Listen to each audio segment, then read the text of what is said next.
না ফেরার দেশে পাড়ি দিলেন বসিরহাটের প্রবীণ আলেম, অল ইন্ডিয়া সুন্নাতুল জামাতের প্রতিষ্ঠাতা এবং মাওলানা মুফতি আব্দুল কায়ুম, মাওলানা মুফতি আব্দুল মাতিন সাহেবের পিতা আলহাজ শামসুর রহমান সাহেব।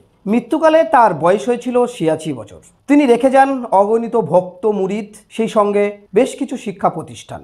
মৃত্যুর সংবাদ ছড়িয়ে পড়তে জেলা সহ রাজ্যের বিভিন্ন প্রান্ত থেকে হাজার হাজার ভক্ত মুরিদ আলেম ওলামায় উপস্থিত হন। সেই সঙ্গে এদিন উপস্থিত হন ফুরফুরা শরীফের পীরজাদা তোহা সিদ্দিকী। পীরজাদা তোহা সিদ্দিকী তার রুহের মাগফিরাতের উদ্দেশ্যে দোয়া করেন। তার জানাজার নামাজ পড়ান সুযোগ্য পুত্র মুফতি আব্দুল কায়ুম সাহেব। শামসুর রহমান সাহেব আল্লাহ তাআলা তাকে সাড়া দিয়ে দুনিয়া থেকে বিদায় নিয়ে চলে গেছে। আমি আল্লাহ তাআলা তাদের দোয়া চাই, আমাদের ভাইকে আল্লাহ রাব্বুল আলামিন দয়া করে দেন। আল্লাহর দয়ার জান্নাত, জান্নাতুল ফিরদাউস নসিব করে দেন। আল্লাহুম্মা আমিন।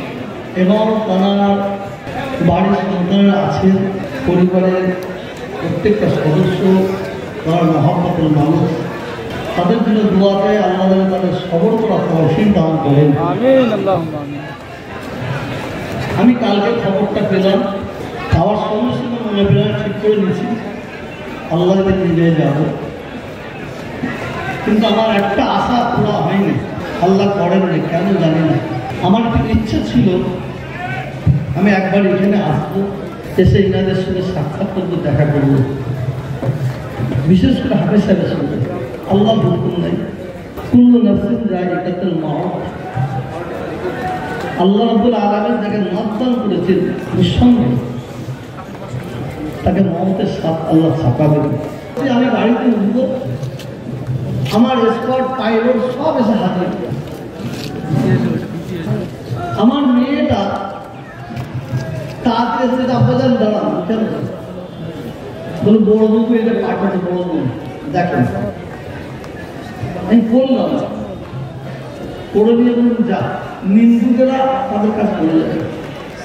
সেই কাগজের মধ্যে, সেই লেখার মধ্যে আজকে জনাব মরহুম শামসুর রহমান সাহেব আল্লাহ তাআলা তাকে সাড়া দিয়েছেন, তার সম্পর্কে আমাদের বলার দরকার, আলোচনার দরকার। তার অবদান, তার কি অবদান আছে, সে অবদানের কথা না লিখে হিংসামূলক কথাগুলো লিখেছে, হিংসামূলক। আবার দেখবেন আজকে আমার পাশে বসে আছেন মাওলানা মুফতি আব্দুল কায়ুম সাহেব, আব্দুল মতিন সাহেব। কার সঙ্গে কি আছে জানি না, এনার সঙ্গে আমার হৃদয়ের সম্পর্ক যত দূরই দেখতে যায়। একটা কথা আছে না, সেই কাগজে লেখা হলে লেখা মুছে যায়, পাথরে লেখা হলে লেখা মুছে যায়, মনে লেখা থাকলে, হৃদয়ে লেখা থাকলে মুছে যায়, সেই সম্পর্ক।